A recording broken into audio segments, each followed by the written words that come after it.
Back to today's video. This is Anupama. आज मैं आप लोगों के लिए क्लास 12th की वीडियो लेके आई हूँ। क्लास 12th में हम लोग alcohol, phenols and ethers chapter कर रहे हैं। इस चैप्टर में हम लोगों ने प्रीवियस वीडियो में एसिडिक कैरेक्टर ऑफ अल्कोहल्स के बारे में पढ़ा था। एसिडिक कैरेक्टर ऑफ अल्कोहल्स में हमने ये देखा था कि कैसे अल्कोहल वाटर से वीक एसिड्स हैं, फिनॉल से वीक एसिड्स हैं, और इन सारी चीज़ों के बारे में हमने समझा था। मैंने आप लोगों को बताया था कि अल्कोहल 5 तरीके के रिएक्शंस देगा। पहला रिएक्शन था reaction due to cleavage of oxygen hydrogen bond, जिसके अंडर हम लोगों ने एसिडिक कैरेक्टर पढ़ा था। आज की वीडियो में मैं आप लोगों को एस्टेरिफिकेशन के बारे में बताऊंगी। ये एस्टेरिफिकेशन भी cleavage due to oxygen hydrogen bond के अंडर ही आता है। यानी कि यहाँ पर हम देखेंगे कि अल्कोहल में से H+ आयन निकल रहा है और एस्टेरिफिकेशन हो रहा है। सबसे पहले तो समझते हैं कि एस्टेरिफिकेशन होता क्या है। ऑल्दो हम लोग एस्टेरिफिकेशन क्लास 10th में पढ़ते हैं, बट हो सकता है कि क्योंकि वो डिलीटेड था इस बार के सिलेबस से, तो हो सकता है कि आप लोगों ने वो चीज़ें ना पढ़ी हो। अगर पढ़ी है तो बहुत अच्छी बात है, नहीं पढ़ी है तो भी कोई टेंशन लेने वाली बात नहीं, क्योंकि यहाँ पर हम बात करेंगे बेसिक से। मतलब मैं पहले आपको बताऊंगी कि एस्टेरिफिकेशन क्या होता है, उसके बाद हम आगे मैकेनिज्म एंड ऑल सारी चीज़ें करेंगे। So without wasting any time, let us start the video. Make sure that you watch the video till the end and hit the like button if you like my effort. फटाफट से start करते हैं। हम लोगों को करना है, हम फर्स्ट पार्ट कर रहे हैं अल्कोहल के 5 टाइप ऑफ रिएक्शंस में से पहला पार्ट कर रहे हैं, जो क्या होता है reaction due to cleavage of ROH। ये वाला बॉन्ड टूटेगा और इसकी वजह से जितने रिएक्शंस होते हैं हम उनके बारे में कर रहे हैं, जिसमें पहला हम कर चुके हैं एसिडिक कैरेक्टर के बारे में, और हम लोगों ने मेटल अमाइड्स और एल्कलीज के साथ हम लोगों ने इसका रिएक्शन देखा था अल्कोहल का। आज हम लोग कर रहे हैं, ये हमारा थर्ड पार्ट होगा, एस्टेरिफिकेशन। सी नहीं, ये डी है एक्चुअली, यस। फोर्थ पार्ट होगा। Part A with metals, part B with metal amides, part C with alkalis. ये हम लोग कर चुके हैं। आप चाहें तो उन वीडियोस को देख सकते हैं, उसके बाद यहाँ आ सकते हैं एस्टेरिफिकेशन देखने के लिए। अगर वो सारे तीनों रिएक्शंस नहीं भी पढ़े हैं तो भी एस्टेरिफिकेशन समझने में कोई प्रॉब्लम नहीं आएगी। आप चाहें तो यहाँ रह के पहले एस्टेरिफिकेशन समझ सकते हैं। तो बात करते हैं कि भाई ये एस्टेरिफिकेशन होता क्या है। देखिए, जब हम किसी एसिड का रिएक्शन, कार्बोक्सिलिक एसिड का रिएक्शन अल्कोहल के साथ कराते हैं तो हमें एस्टर मिलता है। बेसिकली इसी रिएक्शन को हम बोलते हैं एस्टेरिफिकेशन। एस्टेरिफिकेशन का मतलब सिंपल है कि एक ऐसा रिएक्शन जिसमें एस्टर का फॉर्मेशन हो। ठीक है, एस्टेरिफिकेशन मतलब हम लिख सकते हैं a reaction in which ester is formed. ठीक है, एस्टर का रिएक्शन होगा। ये एस्टर क्या होता है भाई? ये एस्टर क्या है? RCOOR-। इसको हम बोलते हैं एस्टर। ये दोनों R अलग भी हो सकते हैं, ये दोनों R सेम भी हो सकते हैं। R मतलब एल्काइल ग्रुप। ठीक है, इसको हम बोलते हैं एस्टर। एस्टर एक बहुत ही स्वीट स्मेलिंग, बड़ा फ्रूटी सा स्मेल होता है इसका, इसलिए हम इसको फ्रेग्रेंसेस में यूज़ करते हैं, हम इसको परफ्यूम्स में यूज़ करते हैं, क्योंकि इसकी स्मेल बहुत अच्छी होती है, स्वीट स्मेल होता है इसका। ठीक है, तो एस्टर फॉर्मूला इसका ये है, और जिस रिएक्शन से एस्टर का फॉर्मेशन होगा उसको हम बोलेंगे एस्टेरिफिकेशन। तो जनरली, जो कि हम लोगों ने क्लास 10th में भी पढ़ा है, बचपन में पढ़ते आए हैं हम लोग एस्टेरिफिकेशन, तो जनरली हम ये बोलते हैं कि जब कार्बोक्सिलिक एसिड का रिएक्शन हम कराते हैं अल्कोहल के साथ, ठीक है, तो बनता है हमारा, ये होगा in presence of concentrated H2SO4। ठीक है, कार्बोक्सिलिक एसिड का रिएक्शन जब हम अल्कोहल के साथ कराएंगे in presence of concentrated sulphuric acid, तो मिलता है हमें एस्टर और साथ में हमें मिलता है वाटर। ठीक है, ये basically is called esterification. But हम एस्टर का फॉर्मेशन सिर्फ इसी रिएक्शन के साथ नहीं कर सकते। हम चाहें तो इस अल्कोहल का रिएक्शन कार्बोक्सिलिक एसिड के साथ करें, वो तो एस्टेरिफिकेशन होता ही है, या हम इसका रिएक्शन एसिड हलाइड्स के साथ, या फिर एसिड एनहाइड्राइड के साथ करें, तो भी हमें, मतलब ये अल्कोहल के साथ ही रिएक्शन होगा तो भी हमें एस्टर और वाटर मिल जाएगा। ठीक है, तो एस्टरिफिकेशन में हम ये तीनों रिएक्शंस के बारे में समझेंगे, लेकिन डिटेल्ड मैकेनिज्म मैं आपको कार्बोक्सिलिक एसिड का ही बताऊंगी। ठीक है, although mechanism is not that important but obviously we have to learn every single thing, तो हम मैकेनिज्म के बारे में करेंगे ज़रूर। ठीक है, तो ये तो बातें हो गई कि भाई एस्टरिफिकेशन होता क्या है इस बारे में। ठीक है, अब ज़रा इसके बारे में कुछ और पॉइंट लिख लें। पहला पॉइंट तो हमारा यही हो गया, reaction in which ester is formed. ठीक है, और ये तीन चीज़ें यूज़ करके हम एस्टर बना सकते हैं। ये एक पॉइंट लिख लीजिए जो भी मैंने बताया, it has a fruity smell, it has a fruity, इतना आप लिख लीजिए, उसके बाद आगे बात करते हैं।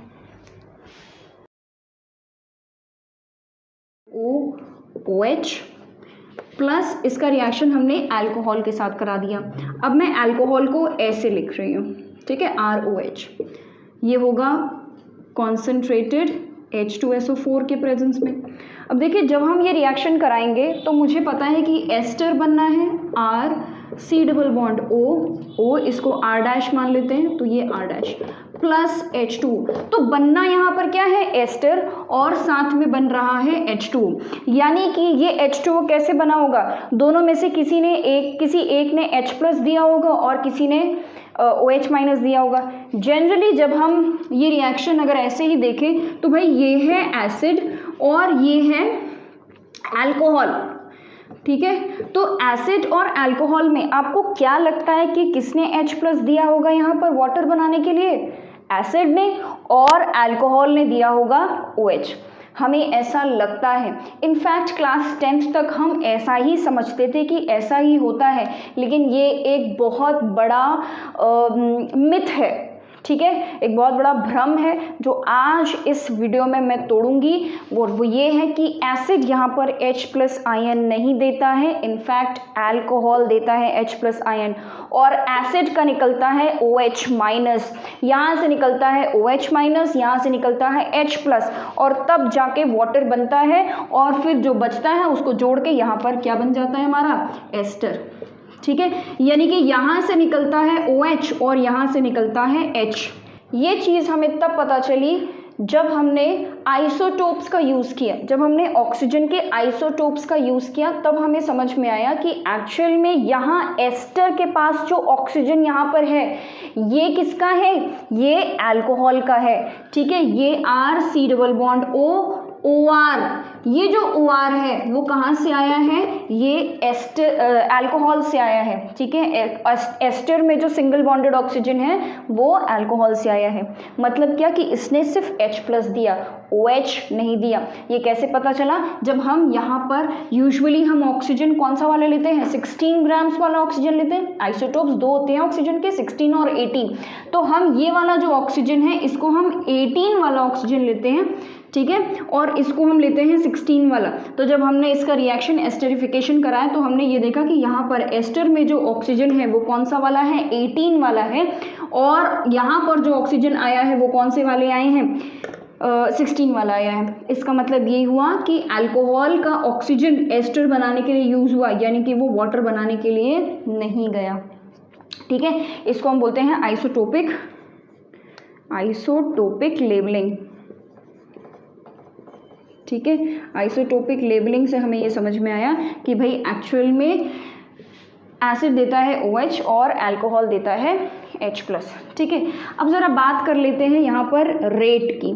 ठीक है, अगर मैं रेट की बात करूँ तो ये एसिड जितना आसानी से OH निकाल ले और ये अल्कोहल जितना आसानी से H निकाल लें, उतने आसानी से आपका रिएक्शन हो जाएगा। मतलब यहाँ से OH फटाफट निकलना चाहिए, यहाँ से H फटाफट निकलना चाहिए, O वाटर बनना चाहिए। जब ये OH निकलेगा तो ये क्या हो जाएगा, पॉजिटिव, और जब यहाँ से H निकलेगा तो ये क्या हो जाएगा, नेगेटिव। अब ये पॉजिटिव और ये नेगेटिव जितना ज़्यादा स्टेबल हो उतना ज़्यादा हमारा रिएक्शन अच्छा होगा। यानी कि रेट जो है वो डायरेक्टली प्रोपोर्शनल होगा कि ये पॉजिटिव चार्ज कितना अच्छा बन रहा है और यहाँ पर माइनस चार्ज कितना अच्छा बन रहा है। तो यानी कि भाई पॉजिटिव चार्ज को हम क्या बोलते हैं, इलेक्ट्रोफिलिसिटी। तो हम ये बोल सकते हैं कि rate is directly proportional to electrophilicity of किसका, एसिड का। ठीक है, मतलब एसिड कितने अच्छे से कार्बन पे प्लस चार्ज ले आए और इस पे ऑक्सीजन को इलेक्ट्रॉन देके विदा कर दें, OH माइनस निकाल दें यहाँ से, और कितना अच्छा इसके ऊपर प्लस चार्ज आ जाए। वही क्या होता है, electrophilicity of acid, and it is directly proportional to nucleophilicity of alcohol. मतलब क्या, ये जो माइनस चार्ज है वो कितना अच्छा आएगा, मतलब कितनी आसानी से ये H प्लस निकाल कर खुद माइनस हो जाए, यही क्या होगा, अल्कोहल की स्टेबिलिटी बताएगा। यानी कि न्यूक्लियोफिलिसिटी, भाई माइनस चार्ज को हम क्या बोलते हैं, न्यूक्लियोफिलिसिटी बोलते हैं, न्यूक्लियोफिलिसिटी ऑफ अल्कोहल। ठीक है, तो रेट डिपेंड करता है, इसलिए इन शॉर्ट हम ये कह सकते हैं कि रेट जो है वो डिपेंड कर रहा है किस पर, रेट डिपेंड कर रहा है स्टेरिक हिंड्रेंस पर, स्टेरिक हिंड्रेंस पर। स्टेरिक हिंड्रेंस पर कैसे, ओवरऑल हम ये बता सकते हैं कि रेट डिपेंड करेगा स्टेरिक हिंड्रेंस पे। दोनों में से कहीं पर भी भीड़ बहुत ज़्यादा नहीं होनी चाहिए। क्यों, क्योंकि ये बन रहा है क्या, न्यूक्लियोफाइल, न्यूक्लियोफिलिसिटी इसकी जितनी ज़्यादा होगी ये उतना अच्छे से अटैक करेगा, उतना स्ट्रॉन्ग, उतना अच्छा न्यूक्लियोफाइल बनेगा। इसको बनना है बहुत अच्छा न्यूक्लियोफाइल और इसको बनना है बहुत अच्छा इलेक्ट्रोफाइल, जो कि हमने यहाँ मेंशन किया हुआ है। ये जितना ज़्यादा अच्छा न्यूक्लियोफाइल होगा, जितना कम बल्कि होगा, उतना आसान होगा इसको यहाँ से निकल के यहाँ पर अटैक करना। ठीक है, हमने ये देखा हुआ है कि जो बहुत ज़्यादा बल्कि न्यूक्लियोफाइल्स होते हैं वो अटैक करना ही नहीं चाहते, वो अपनी जगह पर बैठे रहना चाहते हैं। तो यहाँ पर ये जो अल्कोहल है वो उतना, जितना ज़्यादा छोटा अल्कोहल होगा, कम बल्कि होगा, स्टेरिक हिंड्रेंस जितना ज़्यादा कम होगा, उतना आसान होगा इस न्यूक्लियोफाइल को यहाँ पर आके अटैक करना है। इस कार्बन पर लगना है ना OR, ठीक है, अटैक करना उतना आसान होगा। ठीक इसी तरीके से ये जो प्लस चार्ज है इस कार्बन पे, इस एसिड के कार्बन पे जो प्लस चार्ज है, ये प्लस चार्ज जितना अच्छा होगा और यहाँ इस एसिड में जितनी कम भीड़ होगी उतना इसको रिपल्शन फील होगा, रिपल्शन कम फील होगा। तो ये छोटा होना चाहिए ताकि ये अटैक करे, और ये भी छोटा होना चाहिए, मतलब कि लेस बल्कि होना चाहिए, भीड़ कम होनी चाहिए, क्योंकि बहुत ज़्यादा भीड़ होगी तो इस न्यूक्लियोफाइल को अटैक करने से रोकेगा, ये रिपेल करने लग जाएगा। तो यहाँ पर भीड़ कम हो, ये छोटा हो, आसानी से आके यहाँ पर एस्टर का फॉर्मेशन हो जाएगा। तो आप कलेक्टिवली बोल सकते हैं कि जो रेट है it is inversely proportional to steric hindrance, it depends upon steric hindrance. जितनी कम भीड़, रिएक्शन का रेट उतना ज़्यादा। I hope this is clear. तो क्योंकि इस चीज़ पर काफ़ी क्वेश्चंस आते हैं, इनमें से 4 आपको अल्कोहल दे देगा और पूछ लेगा कि इनमें से ऑर्डर बताइए रिएक्टिविटी का टुवर्ड्स एस्टरिफिकेशन, तो वहाँ पे आपको समझना पड़ेगा। यूजुअली ऐसा होता है कि अल्कोहल का ही रेट पूछा जाता है, एसिड्स का रेट कम पूछा जाता है। ठीक है, ऑर्डर अल्कोहल का पूछा जाता है, लिख लीजिए इसको। उसके बाद आगे बात करते हैं मैकेनिज्म की। अच्छा, मैकेनिज्म कराने से पहले मैं यहाँ पे एक और चीज़ आपको यहाँ पर ऐड करा दूँ कि अल्कोहल आपका एलिफैटिक होना चाहिए। मतलब अगर आप फिनॉल ले लेते हैं, लेट्स से अगर आपने फिनॉल सोचा कि हम फिनॉल के साथ रिएक्शन कराते हैं और फिनॉल के साथ हम एसिड का रिएक्शन करा के एस्टर बना लेंगे और एस्टरिफिकेशन करा लेंगे, तो जनरली ऐसा होता है कि फिनॉल एस्टरिफिकेशन डायरेक्टली नहीं देता, फिनॉल डायरेक्ट एस्टर नहीं बना सकता थ्रू एस्टरिफिकेशन। ऐसा क्यों होता है, बस वही रेट वाली प्रॉब्लम है कि यहाँ पे स्टेरिक हिंड्रेंस। देखो भाई, फिनॉल इतना बल्कि ग्रुप लगा हुआ है अल्कोहल, मैंने आपको बताया कि अल्कोहल जितना ज़्यादा छोटा होगा उतना ज़्यादा अच्छा, और यहाँ इतना 6 कार्बन का बल्कि ग्रुप लगा हुआ है यहाँ पर, तो यहाँ पर इसकी न्यूक्लियोफिलिसिटी काफ़ी कम है।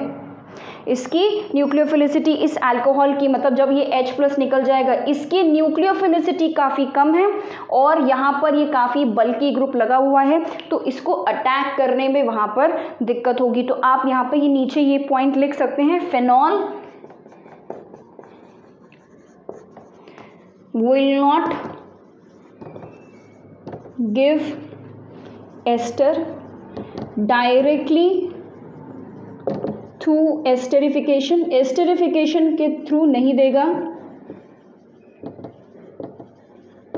क्योंकि because of बल्कि फिनाइल फिनॉक्साइड, चलो फिनाइल लिख लेते हैं, बल्कि phenyl group and less nucleophilicity. ठीक है, ये पॉइंट आप लास्ट में इसको ऐड कर सकते हैं। ठीक है, लिख लीजिए इसको, उसके बाद मैकेनिज्म कराते हैं।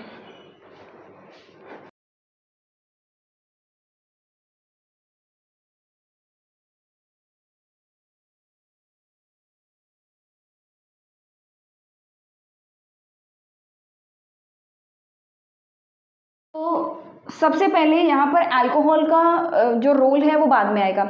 सबसे पहले इस एसिड पे अटैक करेगा कौन? H+ ion. और ये H+ आपको कहाँ से मिलेगा? कैटलिस्ट जो हमने यूज़ किया था सल्फ्यूरिक एसिड से। तो यहाँ पर ये एसिड हमने ले लिया है और इस एसिड पर कॉन्सेंट्रेटेड सल्फ्यूरिक एसिड का H+ आयन अटैक कर लेगा। अब देखिए H+ आयन कहाँ जाएगा? ऑब्वियसली ऑक्सीजन के पास, बिकॉज उसके पास क्या है? Lone pairs. तो यहाँ से निकला H+, ठीक है, यहाँ से निकल गया H+ और जाके ऑक्सीजन के पास अटैच हो गया। अब देखिए फिर क्या हो जाएगा? C double bond oxygen with hydrogen, यहाँ पर लगा हुआ है आपका OH। अब इस पे आ जाएगा plus charge. Obviously oxygen 3 bond बनाने लग गया है और अपने खुद के इलेक्ट्रॉन्स ने हाइड्रोजन H+ को दिए थे। तो यहाँ पर इस तरीके का आपका H+ आयन बन जाएगा। अब क्या होगा? अब ये इस बॉन्ड के इलेक्ट्रॉन्स इस प्लस चार्ज को सेटिस्फाई करने के लिए जाने लगे हैं ऊपर, ठीक है, ऑक्सीजन के पास मतलब। और अब ये वाली जगह जो है इस पे पार्शियल पॉजिटिव चार्ज आने लगेगा, ठीक है। तो ये इलेक्ट्रॉन्स जाने लग गए हैं ऊपर और यहाँ पर आने लगने वाला है अब पॉजिटिव चार्ज। इस पॉजिटिव चार्ज को सेटिस्फाई करने के लिए अब आएगा अल्कोहल, और अल्कोहल के पास क्या है? ऑक्सीजन, जिसके पास है लोन पेयर्स, ठीक है। ऑक्सीजन इन्हीं लोन पेयर्स को यूज करके कार्बन पे जो पॉजिटिव पार्शियल पॉजिटिव चार्ज आने वाला है उस चार्ज को सेटिस्फाई करेगा। तो यहाँ हमारा क्या बन जाएगा? यहाँ हमें मिल जाएगा Rc, ये हो गया है ऑक्सीजन विद हाइड्रोजन। R इस ऑक्सीजन के ऊपर प्लस चार्ज, बिकॉज ऑब्वियसली अपने इलेक्ट्रॉन्स देकर बॉन्ड बना रहा है। यहाँ पर ये ऑक्सीजन H, ठीक है, और ये OH, ये एक तरीके का इंटरमीडिएट बन रहा है यहाँ पर, ठीक है, यहाँ पर क्या बन गया है? यहाँ एक इंटरमीडिएट बन गया है। अब क्या होगा? अब इस ऑक्सीजन पे लगा हुआ है क्या? Plus charge. ये ऑक्सीजन इस हाइड्रोजन के इलेक्ट्रॉन्स को ले लेगा और अपना प्लस चार्ज सेटिस्फाई कराएगा। इस हाइड्रोजन के इलेक्ट्रॉन्स चले जाएंगे इस ऑक्सीजन के पास। अब ये बन गया है H+। यहाँ पर ये जो H+ है, यहाँ पर ये जो H+ है वो कहाँ चले जाएंगे? इस ऑक्सीजन के पास, ठीक है, इस ऑक्सीजन के पास। अब देखिए हमें ये जो वाटर है ये रिमूव करना है, हमें यहाँ इस एसिड से OH आयन निकालना था। अब देखिए OH आयन से ज़्यादा अच्छा लीविंग ग्रुप है वाटर, ठीक है। तो अगर ये यहाँ पर ये H+ यहाँ चला जाता है इस ऑक्सीजन के पास, तो यहाँ क्या बन जाएगा? H2O, water, oxygen with 2 hydrogen. तो वाटर एज एन एक बेटर लिविंग ग्रुप है, तो इसको निकालने से बेहतर हम इसको निकाल सकते हैं। तो इसीलिए यहाँ पर ये जो H+ है, ये इलेक्ट्रॉन्स, इस बॉन्ड के इलेक्ट्रॉन्स चले गए ऑक्सीजन के पास उसका प्लस चार्ज सेटिस्फाई करने के लिए, और ये जो हाइड्रोजन है ये चला जाएगा ऑक्सीजन के पास वहाँ पर बॉन्ड बना के वाटर बनाने के लिए, so that it can be remove, because water is a weak base and is a good leaving group, ठीक है। तो ये हो गया है। अब यहाँ पर हम लिख सकते हैं कि यहाँ पर H+ आयन का with in the molecule transfer हो रहा है, ठीक है। H+ is transferred within the molecule, इसका ट्रांसफर हो गया, ठीक है। ये इंटरमीडिएट बना है, यहाँ पर क्या बन जाएगा? ये R' है, RCOH ऑक्सीजन, ये उसका पहला वाला हाइड्रोजन और ये दूसरा हाइड्रोजन लग गया, और इस पर आ गया है plus charge, because obviously oxygen ने अपने खुद के लोन पेयर्स देकर ही हाइड्रोजन को अटैच किया होगा बॉन्ड बनाने के लिए। यहाँ पर आ गया है हमारा OR, ठीक है भाई, ये ऑक्सीजन तो सेटिस्फाई हो गया, OR', ठीक है। अब हमें क्या करना है? कुछ नहीं, बस इस वाटर को रिमूव कर देना है, ठीक है। इस वाटर को हमें यहाँ से रिमूव कर देना है। तो अब देखो कैसे करेंगे, यहाँ से हमारा वाटर रिमूव हो गया, ठीक है। इस ऑक्सीजन ने इलेक्ट्रॉन्स ले लिए और प्लस चार्ज को सेटिस्फाई किया और बाहर, ठीक है, वाटर रिमूव हो गया। क्या बचा? C, थोड़ा और पास लिखते हैं वरना जगह नहीं बचेगी। क्या बचा हमारे पास? R' लगाया हुआ है, COH और यहाँ पर OR'। बोलो भाई समझ में आए यहाँ पर इतनी चीज़ें। अब देखिए अब होगा क्या कि ये जो H+ है, एक चीज़ और यहाँ पर देखिएगा, और एक चीज़ यहाँ भी ये भी होगी, भाई ऑक्सीजन इलेक्ट्रॉन लेकर चला गया है तो इस कार्बन पे आ गया है प्लस चार्ज। ठीक है, यहाँ से ऑक्सीजन इलेक्ट्रॉन लेके गया तो इस कार्बन पे आ गया है प्लस चार्ज। अब इस प्लस चार्ज को सेटिस्फाई करने के लिए ऑक्सीजन अपने लोन पेयर्स को यहाँ पर उतार देगा और डबल बॉन्ड बनाएगा, और यहाँ से ये जो H+ है ये बाहर निकल जाएगा। ऑब्वियसली हमें H+ तो बाहर निकालना ही पड़ेगा, क्योंकि हमने कैटलिस्ट का H+ लिया था तो उसको वापस भी तो करना है। तो जब हमने यहाँ से H+ लिया होगा तो यहाँ क्या बन गया, क्या बच गया होगा, HSO4- ये बच गया होगा। यही HSO4- अब यहाँ आ जाएगा H4-, और ये H+ के साथ जुड़ के क्या बना लेगा, H2SO4। H2SO4 हमारा एज अ कैटलिस्ट बाहर निकल गया, बचा क्या, आज C_O, यहाँ पर OR-। ये हमारा तैयार हो गया है एस्टर, और वाटर हमने यहाँ पर निकाल दिया। तो क्लियरली आपको समझ में है कि ये जो ऑक्सीजन है ये किसका है, ये OR वाला जो ऑक्सीजन है ये किसका है, अल्कोहल का। अल्कोहल का, देखिए ये अल्कोहल का, हमने एसिड का ऑक्सीजन निकाल दिया था। तो ये हो गया है हमारा मैकेनिज्म एस्टरिफिकेशन का। लिख लीजिए इसको फटाफट, उसके बाद आगे बात करते हैं।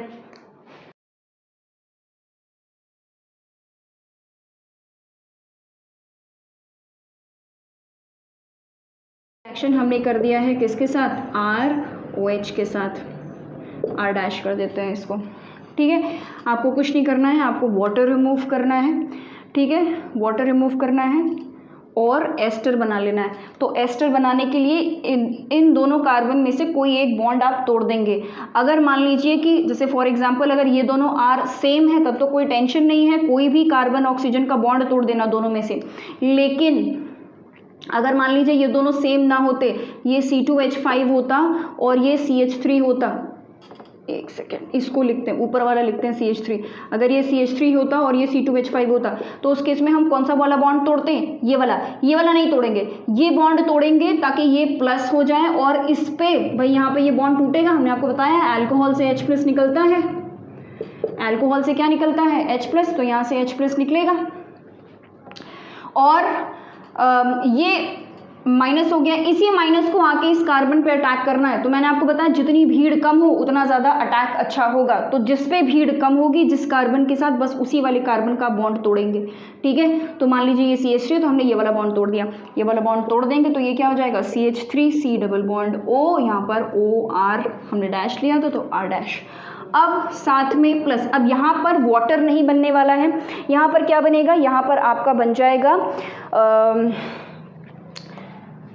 C2H5 C_O और H। ठीक है, ये क्या बन गया है, एक एल्डिहाइड बन गया है साथ में। हमारा काम तो बस एस्टर तक था, तो ये हमने एस्टर बना लिया। यहाँ पर कॉन्सेंट्रेटेड सल्फ्यूरिक एसिड ही यूज़ होना है। ठीक है, ये हमने इसका फर्स्ट पार्ट किया। सेकेंड पार्ट ये क्या है, एसिड एनहाइड्राइड। ठीक है, एसिड एनहाइड्राइड। अब ज़रा लेते हैं एसिड हलाइड्स।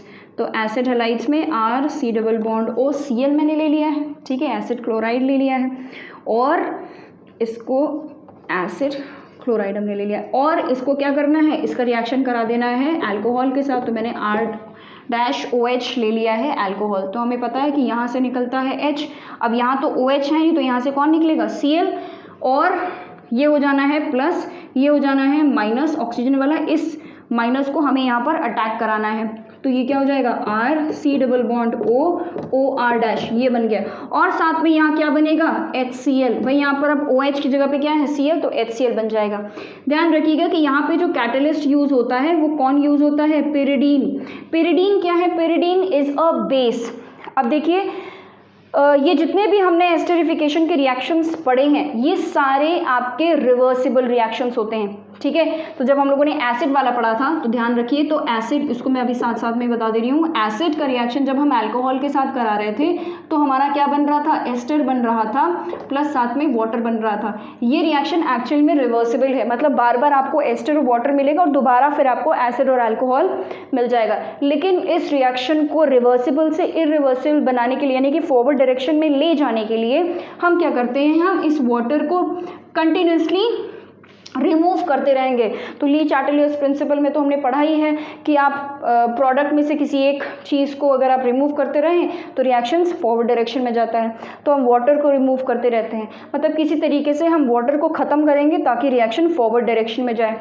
ठीक है, यहाँ पर इस केस में हमें क्या करना है, इस केस में हमें यही करना है कि यहाँ पर जो HCl बन रहा है इस HCl को रिमूव करना है। इस HCl को रिमूव नहीं करेंगे तो रिएक्शन रिवर्सिबल हो जाएगा, प्रोडक्ट नहीं बन पाएगा हमारा अच्छी तरीके से। तो इस HCl को रिमूव करने के लिए ही हम यहाँ पर क्या यूज़ करते हैं, पेरिडीन यूज़ करते हैं। पेरिडीन जो है वो HCl के साथ रिएक्शन करके, भाई ये बेस है मैंने अभी बताया और ये एसिड है, दोनों आपस में रिएक्शन करके न्यूट्रलाइजेशन बनाने लग जाएंगे और HCl खत्म हो जाएगा और रिएक्शन फॉरवर्ड डायरेक्शन में जाने लग जाएगा। तो आप यहाँ पर ये लिख सकते हैं पॉइंट कि pyridine is a base, it reacts with किसके साथ, HCl, it reacts with HCl to lead the reaction in forward direction. ठीक है, फॉरवर्ड डायरेक्शन में ले जाने के लिए हम पेरिडीन का रिएक्शन बेस के साथ करा देते हैं। ठीक है, तो ये हमारा, अब हम लोगों ने एसिड एनहाइड्राइड और एसिड क्लोराइड के साथ भी रिएक्शंस देख लिए कैसे एस्टरिफिकेशन होता है। तो जहाँ कुछ छोटे मोटे क्वेश्चंस हैं वो मैं आप लोगों को करा देती हूँ तो आपको कॉन्सेप्ट और क्लियर हो जाएगा। थोड़े से टिपिकल टाइप भी होंगे क्वेश्चंस, ज़रा इसको लिख लीजिए, उसके बाद क्वेश्चंस देखते हैं।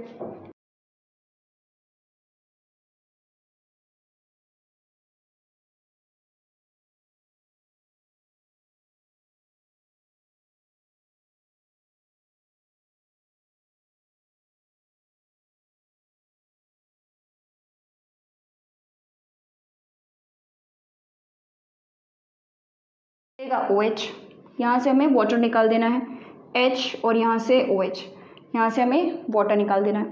करना क्या है, अब प्रोडक्ट क्या बन जाएगा, देखिए CH2 C double bond O CH2 C double bond O CH2 plus 2H2O। ठीक है, तो भाई यहाँ से वाटर निकला, इसको जोड़ दिया, यहाँ से वाटर निकला, इनको जोड़ दिया, ये बन गया आपका प्रोडक्ट। ठीक है, चलिए अगला देखते हैं। अब यहाँ पर हमें एसिड दिए हुए हैं और यहाँ पर 3 OH ग्रुप्स लगे हुए हैं। अब देखिए ये जो बीच वाला OH ग्रुप है, ये वाला OH ग्रुप यहाँ पर CH3 ग्रुप का अटैच होना, मतलब ये वाला जो पार्ट है CH3 C double bond O का अटैच होना इस थोड़ा सा डिफिकल्ट, क्योंकि यहाँ पर क्या है, स्टेरिक हिंड्रेंस आ रहा है। ठीक है, स्टेरिक हिंड्रेंस की वजह से यहाँ पर आपका एस्टर नहीं बनेगा, इस वाले अल्कोहल और इस वाले अल्कोहल की जगह पर आपको एस्टर मिल जाएगा। ठीक है, तो बनेगा क्या प्रोडक्ट, ये हो गया CH2 C double bond O CH2 O C double bond O CH3। ठीक है, और ये हो जाएगा CH2OH, ये आपको एज इट इज़ पड़ा रहेगा क्योंकि ये रिएक्शन नहीं करेगा स्टेरिक हिंड्रेंस की वजह से, O C double bond O CH3। ठीक है, ये एक एस्टर बन गया। अच्छा, साथ ही साथ मैं आपको एक और क्वेश्चन करा दे रही हूँ। यहाँ पर हमने अल्कोहल अलग मॉलिक्यूल और एसिड अलग मॉलिक्यूल लिया है। कई बार क्वेश्चंस में ऐसा भी देखा जाता है कि एक ही मॉलिक्यूल में एसिड वाला पार्ट भी है और आपका अल्कोहल वाला पार्ट भी है, तो उसको कैसे करेंगे, देखिए ज़रा। मान लीजिए कि मैंने ये ले लिया है, एक आपका कंपाउंड ले लिया है,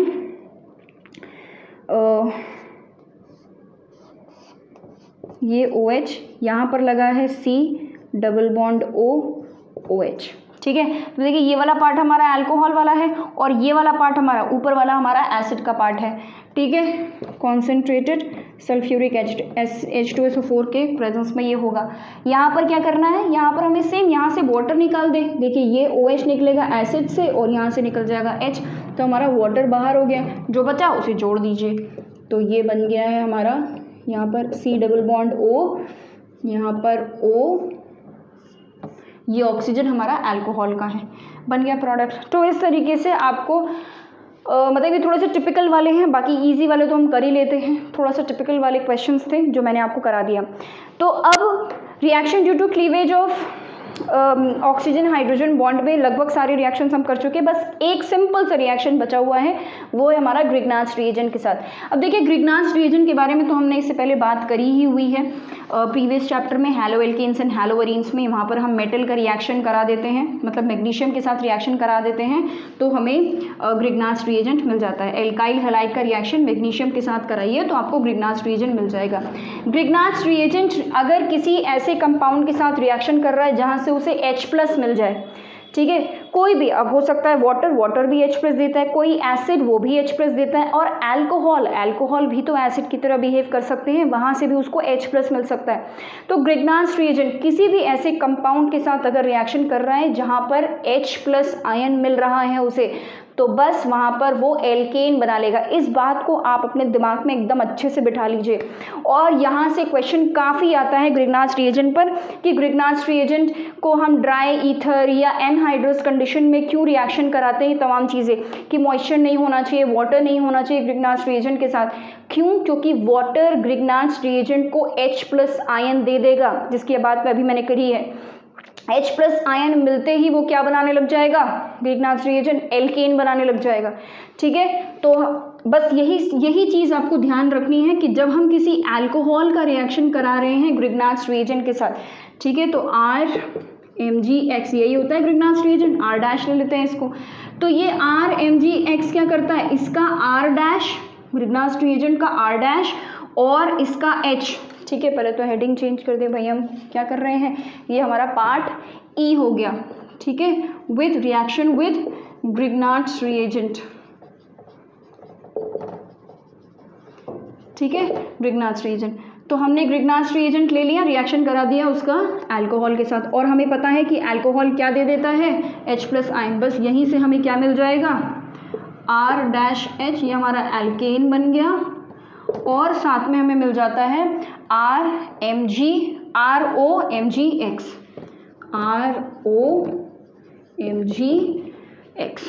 ठीक है। तो हम इसको ROMgX को क्या बुलाएंगे, एल्कोक्सी मैग्नीशियम हैलाइड, ठीक है, तो इसको हम क्या बुलाएंगे, एल्कोक्सी मैग्नीशियम हैलाइड, ठीक है। तो इस तरीके से ग्रिग्नार्ड्स रिएजेंट के साथ हम रिएक्शन कर सकते हैं। तो फाइनली यहाँ पर वीडियो वाइंड अप कर रहे हैं, और हम लोगों ने आज first type of reaction of alcohol complete कर लिया। अगली वीडियो में मैं आप लोगों को बताऊंगी कि अल्कोहल किस तरीके से C और ऑक्सीजन, कार्बन और ऑक्सीजन का बॉन्ड तोड़कर किस तरीके से कौन कौन से रिएक्शंस करता है। जो नेक्स्ट वीडियो में जो आने वाला है ये कई हद तक हम पढ़ चुके हैं इसके पहले haloalkanes and haloarenes में, कहीं ना कहीं कुछ ना कुछ इंपॉर्टेंट ज़रूर मिल जाएगा, कुछ ना कुछ एक्स्ट्रा ज़रूर मिल जाएगा आपको वीडियो में। So thank you for watching this video, and अगर आप यहाँ पर नए हैं तो बिल्कुल सब्सक्राइब करिए चैनल को, और बढ़िया से केमिस्ट्री पढ़िए मेरे साथ। Thank you and bye bye.